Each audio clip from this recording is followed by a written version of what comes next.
have it. All right, he's gonna try and solve a Rubik's cube as fast as he can. For 10 seconds. 10 seconds, my ass. It's already past 10 seconds. You're at 13 now, but you don't care, obviously. There's other kids who can solve it too.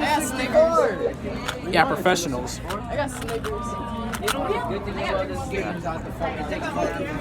That kid has Smithers, but why doesn't he have Smithers? Excellent Smithers. Just how I say excellent Smithers. Excellent, Smithers.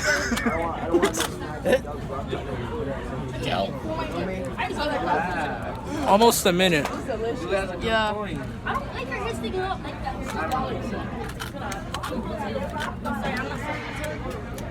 All right.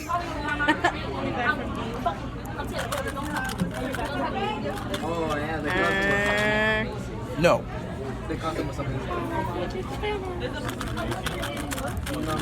What if you could just?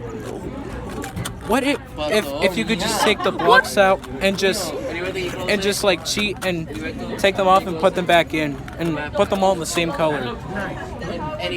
Let's see. Whoa. Bravo, bravo. Bravo. Bravo, everyone.